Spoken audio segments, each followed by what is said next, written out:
മൂന്ന് വിഷയങ്ങൾ കളിയും കാര്യമാണ്, കാര്യവും കാര്യമാണ്. തമാശയിൽ പറഞ്ഞാലും കാര്യമാണ്, കാര്യത്തിൽ പറഞ്ഞാലും കാര്യമാണ്.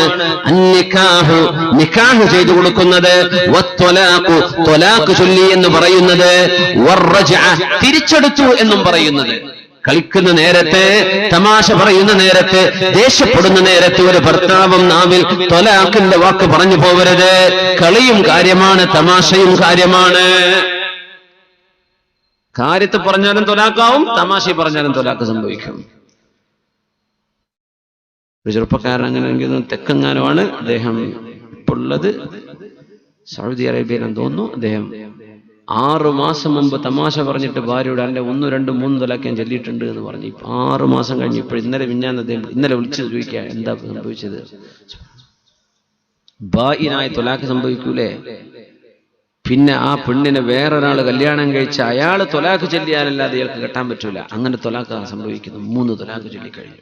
തമാശ പറഞ്ഞ എനിക്ക് ഒരു ഉദ്ദേശമില്ലായിരുന്നു, എന്റെ മനസ്സിൽ അങ്ങനെയല്ല, എന്റെ കുട്ടികളുടെ ഉമ്മയാണ് അവൾ ഒഴിവാക്കണമെന്ന് ഞാൻ ഒരിക്കലും ആഗ്രഹിച്ചിട്ടില്ല. പക്ഷെ ഞാൻ അങ്ങനെ പറഞ്ഞു പോയിട്ടുണ്ട്. പറഞ്ഞോ, എന്ത് ചെയ്യാൻ പറ്റും.